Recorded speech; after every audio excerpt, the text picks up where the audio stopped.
E o programa de hoje nós vamos entrevistar uma mulher que é um exemplo de superação. Está aqui conosco na Interativa a Dona Lucy Cortes. Nós já entrevistamos ela há alguns anos atrás, onde ela contou a trajetória de vida dela.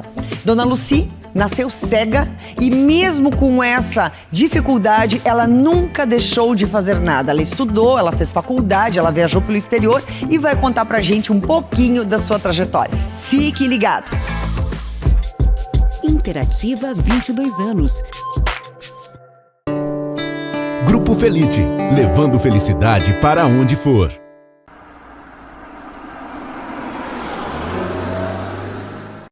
Recreando, espaço interdisciplinar de aprendizagem.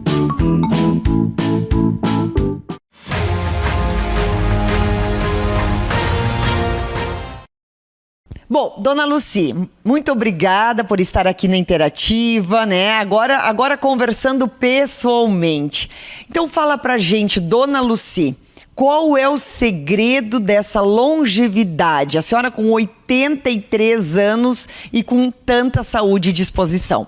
Eu quero cumprimentar a todos e dizer que é com muita alegria que eu acolhi esse convite, porque é a segunda vez que eu tenho essa oportunidade de entrar em contato com o público de Santa Maria através dessa importante rede de divulgação.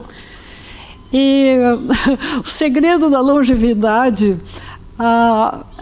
não depende totalmente de nós, porque nós cremos que nós chegamos nesse mundo, né, para ser útil em alguma coisa, de qualquer forma, aonde for preciso. Então, o tempo que nós vamos viver, não somos nós que definimos. Mas uma coisa importante que eu aprendi é o único mandamento com promessa que nós temos é de que honra teu pai e a tua mãe para que se prolongue os teus dias na terra que o Senhor teu Deus te dá. Então, eu não sei quanto tempo eu vou poder viver, mas eu sei que se eu honrar o nome da minha família, honrar o nome daqueles que me deram a vida, meu pai, minha mãe, eu tenho a possibilidade de ter uma vida mais longa.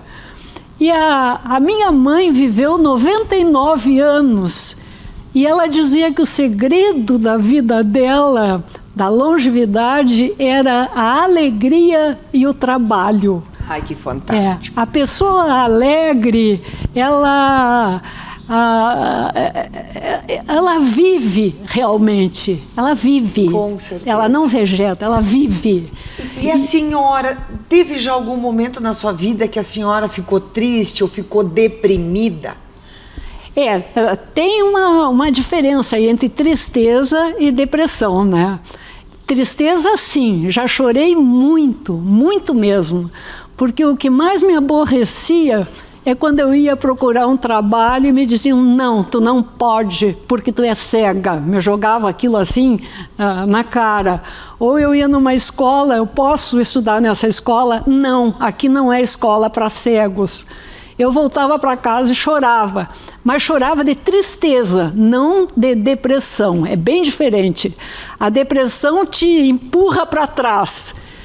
E a tristeza, tu sofre, tu chora e tu tem um novo ânimo para mostrar que aquilo que te aborreceu não te destruiu. Então eu acho assim, que eu sofri muito. E as lágrimas que eu derramei, só Deus é testemunha, de molhar meu travesseiro à noite. Mas a minha avó lia a Bíblia para mim, onde estava escrito, o choro pode durar uma noite, mas a alegria vem pela manhã. E essa alegria sempre amanhecia comigo. Ah, que banda. A senhora sempre foi muito religiosa, né? A senhora, na nossa outra entrevista, a senhora já contou que a religião sempre foi um grande esteio da sua vida, inclusive pelas suas amizades dentro da religião, a senhora foi fazer um curso, né, fora do Brasil. Conta um pouco como é que foi essa experiência que foi nos Estados Unidos, quando a senhora foi bem novinha.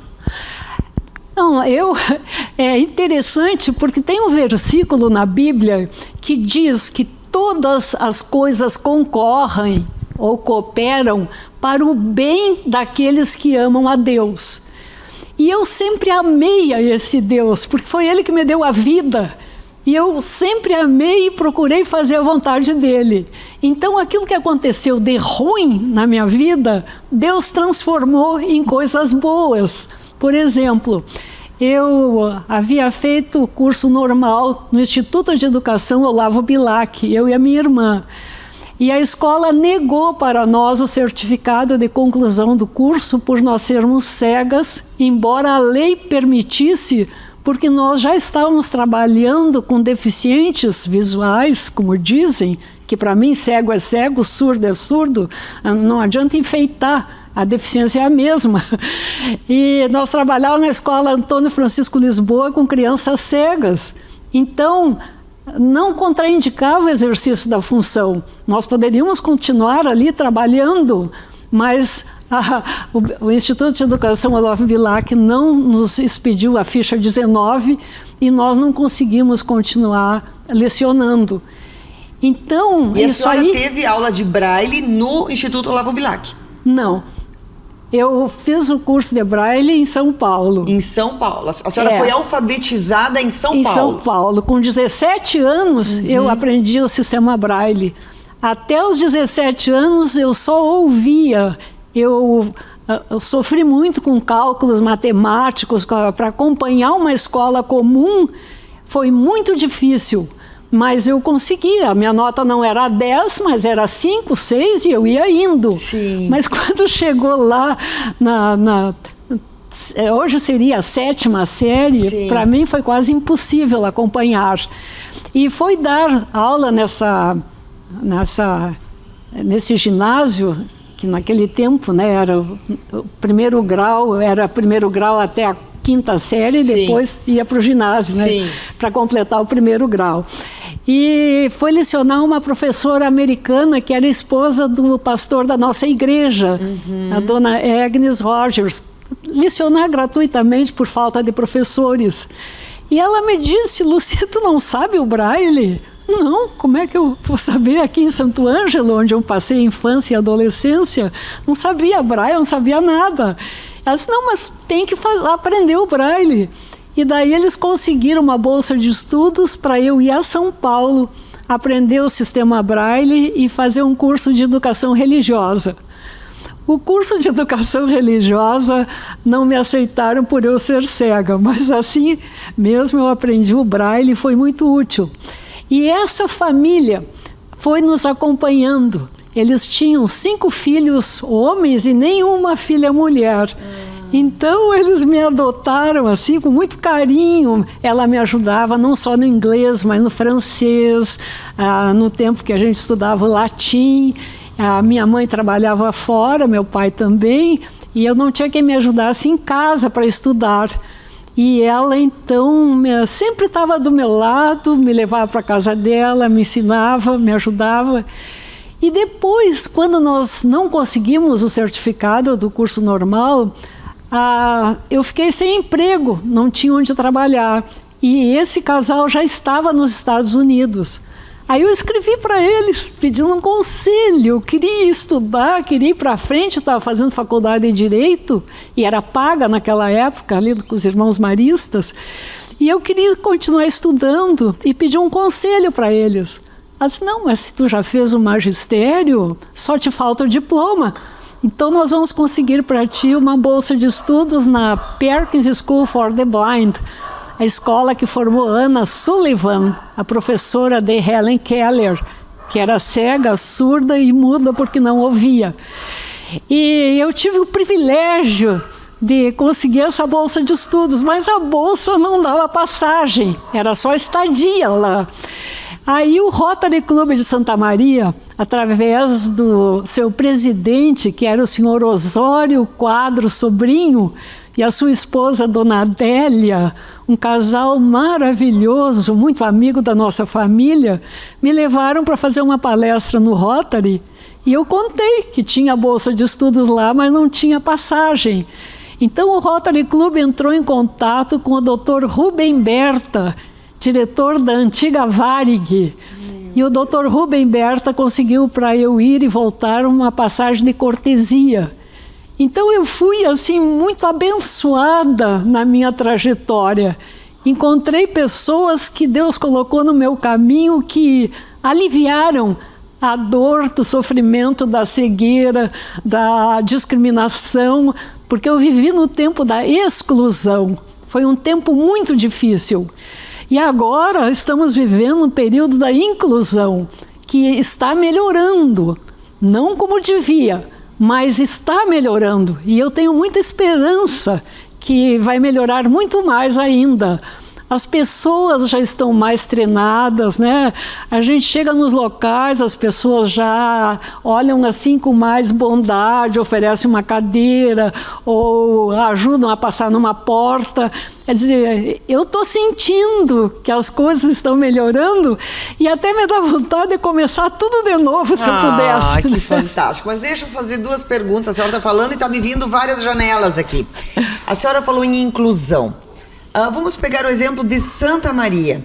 A senhora foi em algum restaurante aqui em Santa Maria que tinha um cardápio em braille para a senhora ler? Não. Nenhum? Não. Mas eu tinha os cardápios das pessoas que me acompanhavam, que liam para mim e eu posso escolher as coisas.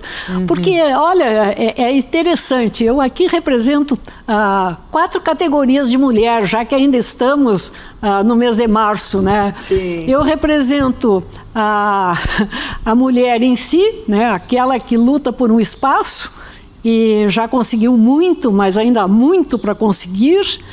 A mulher deficiente, no caso, a mulher cega, que há milhares de cegos ao redor do mundo lutando com o mesmo problema, e outros tipos de deficiências. E represento também a mulher idosa, que é jogada lá nos asilos quantas vezes, né? Isso aí é para ser pensado e trabalhado e melhorado essa situação. Mas o que supera todas esses 3 tipos de vida da mulher é a mulher cristã. O cristianismo não é utopia para tapear um problema, não. O cristianismo é uma força dentro de nós que nos abraça e nos impulsiona a ir para frente. O amor de Deus não deixa nós ficar parados, sofrendo. O amor de Deus nos ajuda a usar o sofrimento para a sua glória. E é isso que eu tenho procurado fazer. Aonde eu vou, onde eu posso falar, eu peço para as pessoas não desanimarem. Olhem para o alto. Olhem para cima, tem um Deus lá controlando tudo, regendo a humanidade. Eu vou lhe falar, Dona Lucy. A senhora não tem nada de deficiente. A senhora enxerga mais do que muita gente. A senhora tem uma visão maior do que muita gente. Inclusive, eu quero que a senhora conta para as pessoas como que a senhora fez o curso de Direito e a pós-graduação em Direito e passou no concurso na universidade ainda e foi servidora da universidade por mais de 20 anos. Então, conta para as pessoas como é que a senhora conseguiu isso. Bom, eu, como tinha dito, não consegui a ficha 19 no Instituto de Educação Olavo Bilac. Mas, por outro lado, a escola normal funcionava de dia. E eu fiz o curso clássico à noite no Colégio Estadual Manuel Ribas, que era diretor da escola, o padre Rômulo Zanchi. Uma pessoa com uma visão, isso sim, visão cristã do aluno. E ele me disse, quando eu fui procurar a matrícula, era vice-diretor o professor Adelmo Genro, e estavam os 2 lá. E eu fui lá com a minha mãe e disse, Padre Rômulo, eu quero estudar na sua escola. Eu gosto de línguas. E o curso clássico ministrava aulas de línguas e preparava as pessoas para línguas e para direito. E o científico preparava para ciências exatas, né? Aí o padre Rômulo disse, bom, mas nós não temos professor especializado aqui para lhe ajudar. Como é que você pensa em estudar? Eu digo, olha, padre Rômulo, vamos fazer assim, o senhor abre as portas da escola e se eu não aproveitar nada, eu vou embora. O senhor não precisa se preocupar, mas me deixa experimentar. Aí o professor Adelmo disse, não, ela é jovem, vamos deixar ela experimentar. Se ela se dispõe a desistir, se não der certo, sem complicar para nós, digo, não, pelo contrário, só posso agradecer. Aí eu fiz o curso clássico no Colégio Estadual Manuel Ribas. Gente, que colégio maravilhoso! Eu usava minha bengala para caminhar. Quando eu cheguei no Manuel Ribas, a bengala foi posta de lado. Os colegas me davam os braços para caminhar, os professores me conduziam, as pessoas iam na minha casa para me ajudar a estudar. Professores pegavam o tempo que tinham e iam lá para estudar comigo. A professora Alberta Zuckerman, casada depois com o professor Jaime, ela dedicou parte do tempo dela. A professora Ruth Larré, uma grande professora. A professora, olha, mas foram tantos os professores que me ajudaram a aprender. Aprendi no Maneco, aprendi muito. E agora a minha turma vai fazer 60 anos que se formou. Foi em 1963 que a gente concluiu o curso. E até hoje nós nos comunicamos e nos mantemos assim muito próximos uns dos outros. Eu aprendi tanto com essa turma que quando abriu o vestibular para Direito, eu fui me inscrever. Fui falar com o Padre Rômulo. O Padre Rômulo, senhor, eu vou receber a ficha 19? Sim. Aqui estão as suas notas. Você começou mal. Começou com a nota 3 em francês e 4 em inglês. Mas você superou isso aí e a sua ficha está garantida. Você cumpriu tudo. Aí, bom, então eu vou fazer minha inscrição para o curso de Direito. Fui falar com o professor Oscar Mombach, né? Diretor da Faculdade de Direito de Santa Maria, ali nos Irmãos Maristas. E ele me disse, não, pode fazer inscrição. Eu fiz minha inscrição para fazer o vestibular. Sabia toda a matéria, tinha colegas que iam estudar comigo. Tinha o latim, as catilinárias, decorei tudo aquilo para fazer o vestibular. Mas 15 dias antes do vestibular, o diretor da faculdade mandou me chamar. Disse, Lucy, nós estivemos aqui estudando o seu caso, eu sei que você escreve à mão, conseguiu aprender a escrever à mão, mas escreve devagar, a letra é trêmula, e o ideal seria você fazer a prova datilografada. Você faz essa prova datilografada? Se é ordem, eu faço. Eu não tinha máquina de escrever e não sabia datilografia. 15 dias antes do vestibular. Aí meu pai conversou com o professor Schuch, que tinha uma lojinha ali na Bozano, a loja Primavera, e ele conseguiu uma máquina de escrever para mim em prestação. Naquele tempo não tinha prestação. E o professor Schuch vendeu para o meu pai uma máquina em prestação, uma antiga máquina Olivetti. Eu ainda tenho, eu guardo de lembrança aquela máquina. E comprou um manual de datilografia, ditaram para mim, eu passei para o sistema Braille, decorei o manual, decorei o teclado da máquina de escrever e dia e noite eu fiquei ali digitando aquela máquina. E 10 dias se passaram e eu já consegui escrever a data direitinho, os números, a pontuação. De vez em quando uma pessoa passava por ali e via que eu estava escrevendo direitinho. Outras vezes a fita rodeava, mas não voltava, eu escrevia em branco, né? Ninguém podia ler nada e a coisa foi complicada. Mas aprendi, fiz meu vestibular de Direito, consegui o 25º lugar. Meu Deus. Sem cursinho, sem nada, mas graças a esse apoio dos professores e alunos do Colégio Estadual Manuel Ribas. Aí a senhora se formou em Direito e depois prestou concurso para a universidade ainda para ser servidora. Eu não estava ainda formada em Direito.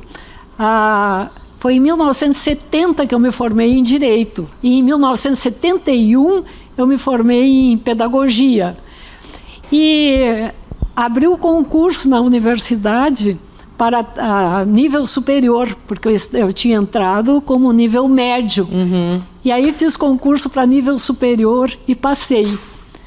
Daí uma psicóloga, minha amiga, que eu tinha feito treinamento em São Paulo para usar a bengala longa, no ano de 1960, e ela disse, Lucy, tu tem que fazer um pós-graduado. Eu tinha mandado convite para ela da minha formatura de Direito.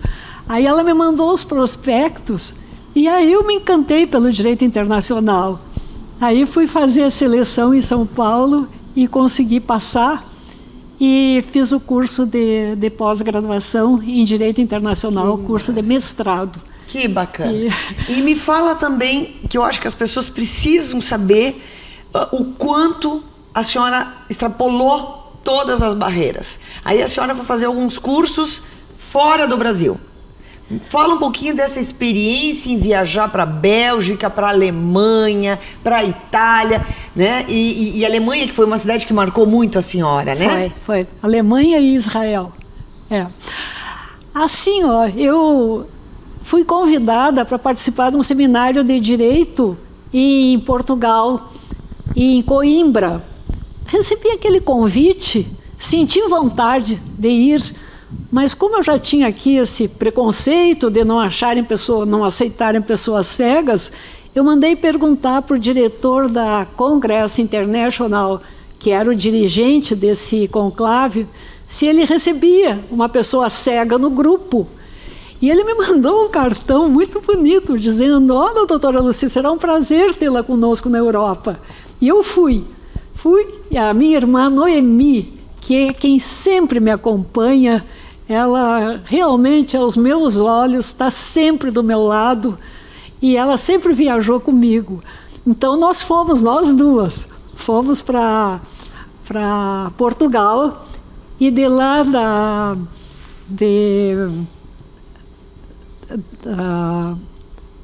desse congresso, nós saímos dali, fomos para a França, depois para a Holanda, depois para a Bélgica, e dali nós fomos até Israel. Mas assim, no exterior, o tratamento para a pessoa deficiente é outro. Olha, se não fosse eu amar a minha terra, a vontade era de ficar num lugar assim, porque é tudo programado, as pessoas... tu nem para. O difícil no exterior é tu querer parar na metade da quadra esperando alguém ou esperando uma condução. Já vem gente para te atravessar a rua. Não consegue parar. Eu não quero atravessar a rua e a pessoa já quer lhe levar. É muito difícil. E nas ruas tem as campainhas que se tu quer atravessar, não interessa a cor do sinal. Tu toca ali, tu chega até o poste que tem o indicativo no piso, e aí tu toca ali, para o trânsito e tu passa. E a senhora pode atravessar. Pode atravessar. Eu não acho certo isso, cada um tem que esperar a sua vez, mas já que dão esse privilégio, né, tudo bem.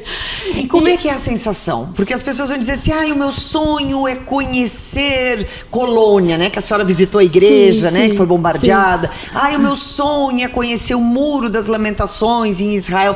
A senhora foi até esse lugar e o que a senhora sentiu, já que a senhora não conseguiu ver como é que é a edificação? A senhora sentia sensações diferentes? Comenta com a gente. Não, assim, as pessoas pensam que é enxergando que se conhece as coisas. Não é. A gente conhece as coisas com todo sentido. É com o coração, é quando tu respira, é quando tu caminha com a multidão na rua. Sabe? É uma sensação tão bonita, parece que transborda o coração da gente. A gente sentia assim, como esse mundo é grande, como Deus fez maravilhas.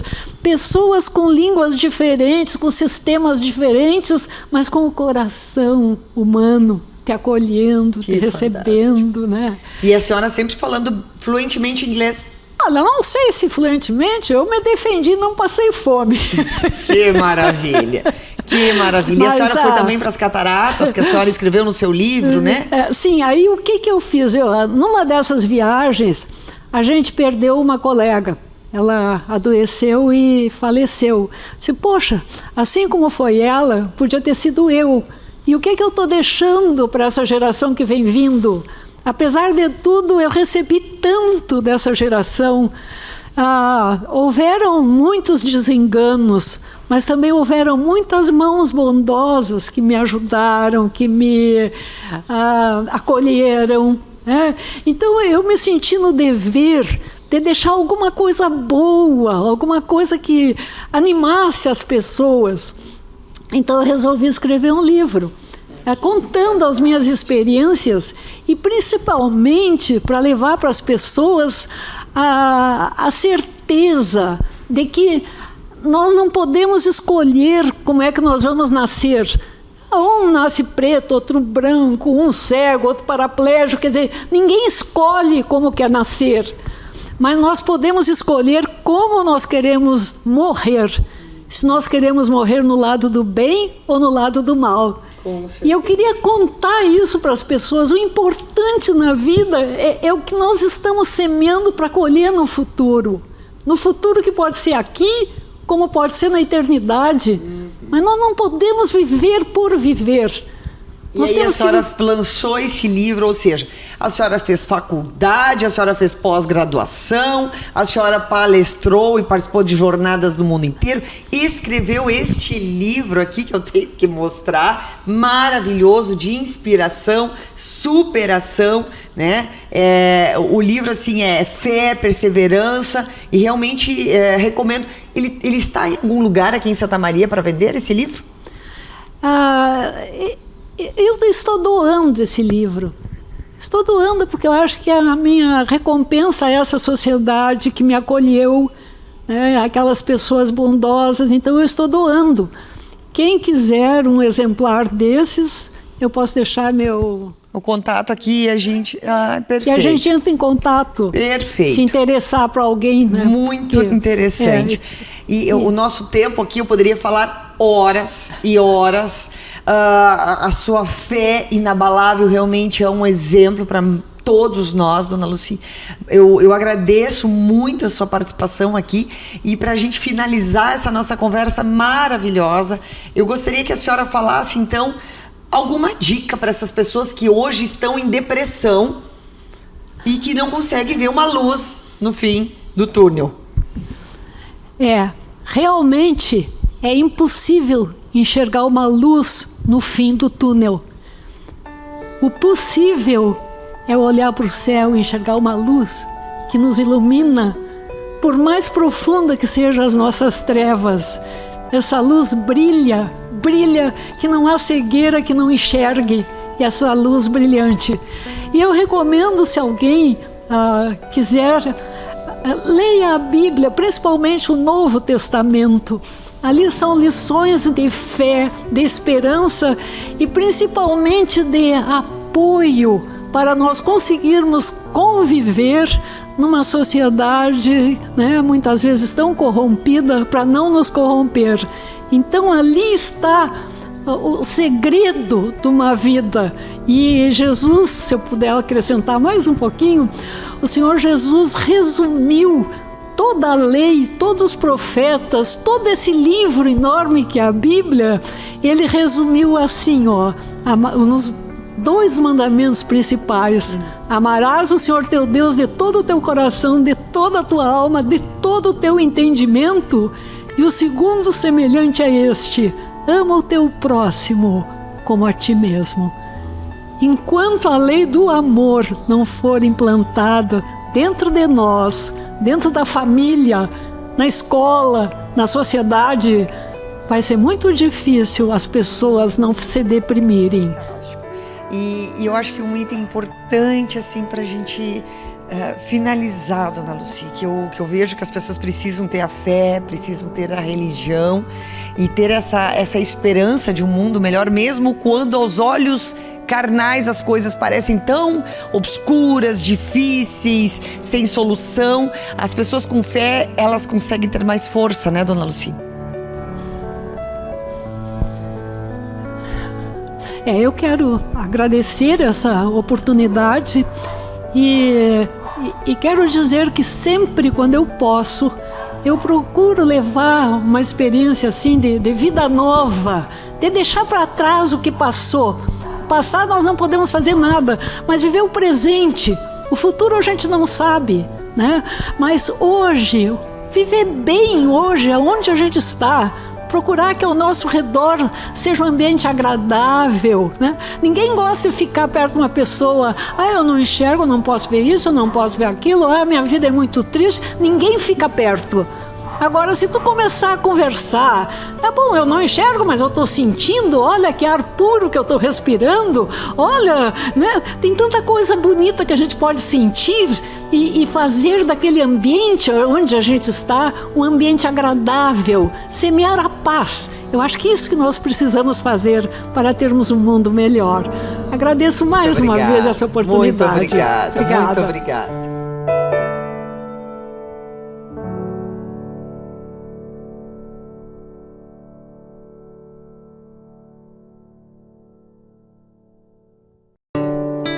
Grupo Felite, levando felicidade para onde for.